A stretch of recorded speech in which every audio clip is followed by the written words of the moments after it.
आज हम फिर स्टाइलिस्टिक्स प्रैग्मेटिक्स के एक नए कॉन्सेप्ट के बारे में बात करेंगे that is called speech acts and types of speech acts.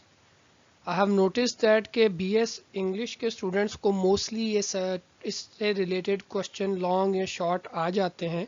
So you need to prepare in detail के स्पीच एक्ट क्या होता है, इसकी टाइप्स क्या हैं, उनकी एग्जांपल्स क्या बन सकती हैं। तो इसके ऊपर आज हम बात करेंगे। So what is a speech act? First of all, let me tell you that speech act theory is a subfield of pragmatics. ये pragmatics की subfield आप इसे consider कर सकते हो।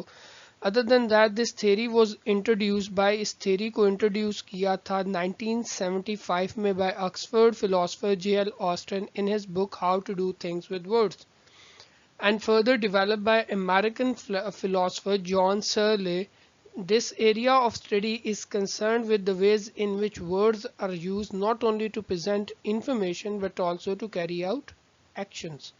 अब मैं आपको सिंपली इसके बारे में बता देता हूँ कि ये जो है थ्योरी एक्चुअली सब फील्ड कंसीडर की जाती है प्रैग्मेटिक्स की, लेकिन ये स्टाइलिस्टिक्स में भी इसके बारे में पूछा जाता है, डिस्कोर्स एनालिसिस में भी इसके बारे में पूछा जाता है। और ये जो है J.L. ऑस्टन ने इसके बारे में हमें सबसे पहले कॉन्सेप्ट दिया था, और इसका ये मतलब होता है कि when we are saying something, we are not only saying but we are also performing certain action as well.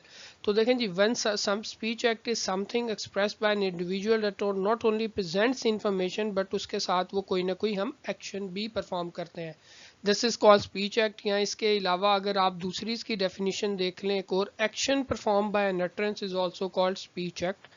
जब आप कोई भी utterance when you utter something, तो उसके साथ जब आप ये नहीं कि जो आप जस्ट कन्वेइंग समथिंग, लेकिन आप उसके साथ कोई एक्शन भी, या अपने आप को कमिट कर रहे होंगे या किसी को कमिट कर रहे होंगे, या आप कोई चीज़ डिक्लेयर कर रहे होंगे, या you would be apologising, requesting, तो इन तमाम चीज़ों में तो आप ये कोई ना कोई एक्शन भी परफॉर्म करते हैं।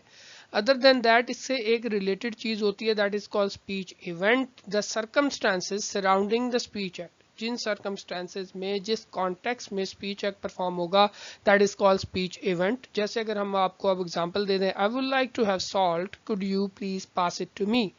This speech act expresses the speaker's desire. ठीक है जी, हमें पता लग रहा है that the speaker wishes to acquire और to have salt as well as, इसके अलावा हमें यह भी अंदाजा होता है कि that the speaker is making request that someone pass the salt to him.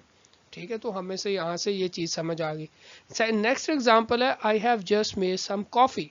अब ये देखें, ये क्लियर हो गई, इसमें कोई एम्बिगिटी ना रही कि जी स्पीकर को सॉल्ट चाहिए था, सेकेंडली उसने रिक्वेस्ट की। लेकिन ये जो सेकेंड एग्जांपल, इसमें एम्बिगिटी है थोड़ी सी। I have just made some coffee, for example, there is a cook who said that, and there is a boy in the kitchen who said I may have made some coffee। इसके तीन responses या मतलब समझ आते हैं। might be someone has asked him, तो उसने उसके response में कहा। दूसरा, ये he wants to offer coffee to someone।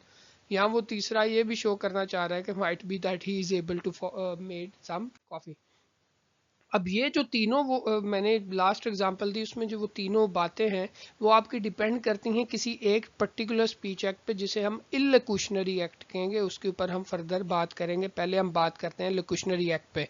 एलोक्यूशनरी act is the act of making meaningful utterance. जब आपने कोई मीनिंगफुल अटरेंस, जब तक देखें आप अपनी अटरेंस को मीनिंगफुल नहीं रखेंगे, ग्रामेटिकल नहीं रखेंगे, then it would be tough for the hearer, or it would be tough for the reader to understand what you want to say। तो आपकी जो अटरेंस है उसे मीनिंगफुल और ग्रामेटिकल होना चाहिए। ठीक है जी, अब यहाँ पे अगर देखा जाए जी, which a hearer can understand a stretch of spoken language that is preceded by silence, जिसके स्टार्ट पे साइलेंस एंड फॉलोड मींस, जैसे आपका वो एक सेंटेंस का पार्ट होता है उसके बारे में बताया जा रहा है that it begins with the capital letter, या उससे शुरू में साइलेंस होता है, at the end it has a full stop, तो वहाँ पे भी आपके पास साइलेंस होता है। If you have difficulty with actually forming the sounds and words to create meaningful utterance, फिर आपके पास जो होगा, आप लोक्यूशनरी एक्ट को अच्छे से परफॉर्म नहीं कर सकते। जैसे अब ये कह दें जी बात सुनो, अब ये ठीक है हमारी उर्दू लैंग्वेज में, तो ये ठीक है, इसमें there is no problem in that. लेकिन हम अगर इंग्लिश लैंग्वेज के फोनेटिक यूनिट्स को देखें या उसके सिंटैक्टिक पैटर्न को देखें, it would not be a locutionary act in English. अब ये जो है, I have just made some coffee, it is a locutionary act. I will visit you later, तो ये भी आपका locutionary. Sania won his pool match yesterday, तो यहाँ पे ये जो Sania Mirza one of the famous players of Indian long tennis, तो उसके लिहाज से ये मैंने उनका रेफरेंस दिया है। तो अब ये देखें, ये सारे एक मीनिंगफुल अटरेंस है according to the rules of English language, लेकिन जब हम इनसे वायलेट करेंगे तो हम लोकुशनरी एक्ट को परफॉर्म नहीं कर रहे होंगे। Then moving on to another type of speech act, that is illocutionary act. Mostly we just don't produce well-formed utterance with no purpose. हम जब भी कोई बात करते हैं, it always has a purpose. हम उसमें कोई ना कोई purpose वजह होती है. That is why we are saying something to someone. So we form an utterance with some kind of function in mind. तो वो जो function या जो purpose या जो आपकी वजह होगी उसे आप क्या कह देंगे जी? Illocutionary act.